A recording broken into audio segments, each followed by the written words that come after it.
Parkinson's disease is a very common and widespread disease in the United States of America. 1 out of every 100 people over 60 in the United States will suffer from Parkinson's disease. Over 60,000 people in the United States will be diagnosed with Parkinson's disease, with many other cases going undetected. Over 1 million people in the United States will suffer from Parkinson's disease. It is estimated that around 7 to 10 million people suffer from Parkinson's disease worldwide. Treatment for people with Parkinson's disease totals up to over $25 billion per year in the United States alone. Reactive oxygen species cause damage to an organism's body. This damage includes cell death and damage to an organism's DNA, lipid layer, and proteins. Cumulatively, ROS is called oxidative stress. Oxidative stress is the reason for aging in an organism. The more oxidative stress an organism produces, the faster the organism will age. Oxidative stress is hypothesized to be one of the main causes of Parkinson's disease and other neurodegenerative diseases.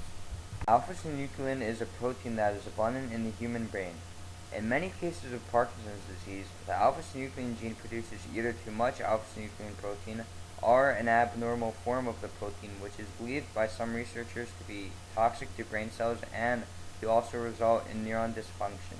It is thought that oxidative stress can cause an increase of production of alpha-synuclein and damage to the membrane that alpha-synuclein binds to. This oxidative stress allows more alpha-synuclein to bind to the membrane, which causes toxicity, which leads to cell death and neuron dysfunction. Neurodegenerative disorders such as Parkinson's disease display accumulation of proteins called alpha-synuclein in the brain. This protein aggregates and forms insoluble fibrils called Lewy bodies, a typical hallmark of the disease. The normal function of alpha-synuclein is not clear, but there are evidences that this protein interacts directly with phospholipid membranes of vesicles and is responsible for vesicular transport across the synapses. Alpha-synuclein consists of a polar domain which interacts with the hydrophilic environment of the cytosol. It also has hydrophobic residues which is buried in the acyl chains of the lipid bilayer. These hydrophobic residues are also responsible for the toxicity of the protein. Also, there are positively charged lysine residues which separates these two domains and interacts directly with the anionic surface of the membrane. Under normal conditions, alpha-synuclein exists as native unfolded protein. In presence of lipid, it adopts alpha helical conformation.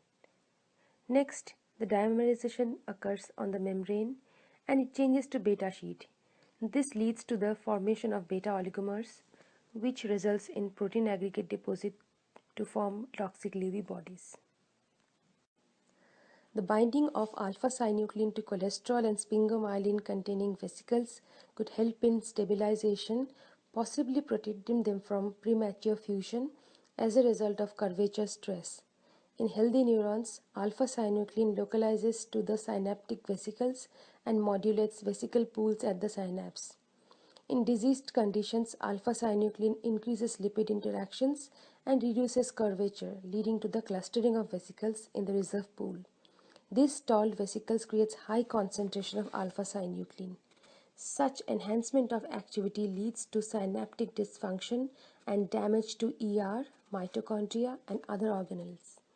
These consequences of defects leads to toxic events leading to the pathophysiology of Parkinson's. In short, alpha-synuclein normally is a critical regulator of synaptic vesicle dynamics in vertebrates, whereas too much of its membrane interaction can lead to cellular dysfunction and development of Parkinson's.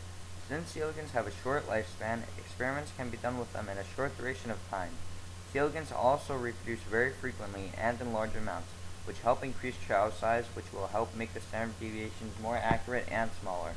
Since C. elegans have a transparent body, yellow fluorescent protein can be used with the image J anaphorescent microscope to measure the concentration of alpha-synuclein in C. elegans. The effect of methyl blue on the production of the tau protein in C. elegans.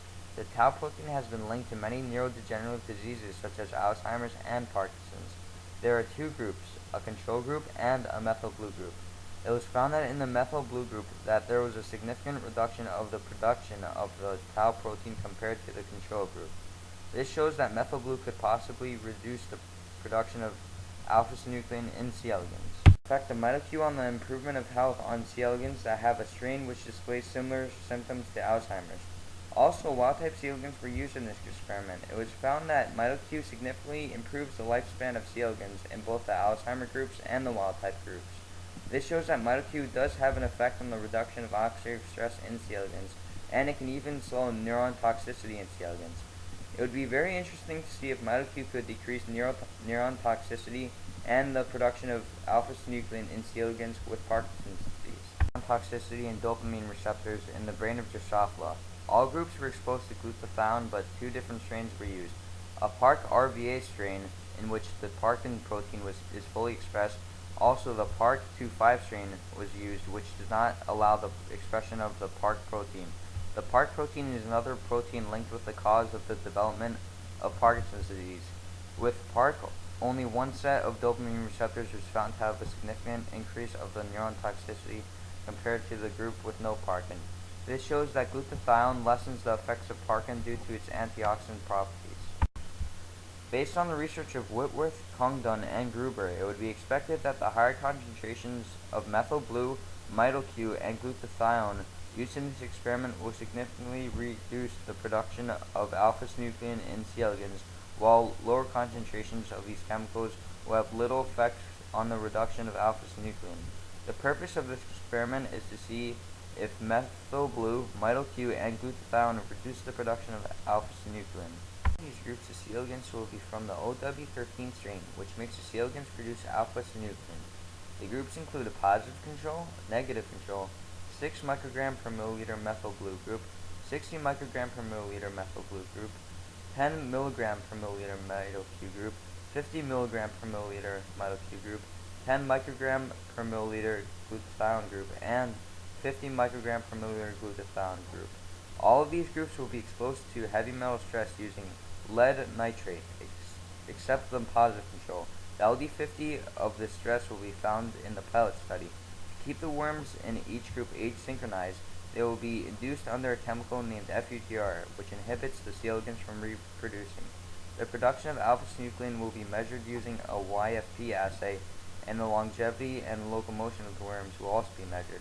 The data will be analyzed using ANOVA followed by a post-Chaffee test when dealing with heavy metal stress that is being used in this experiment.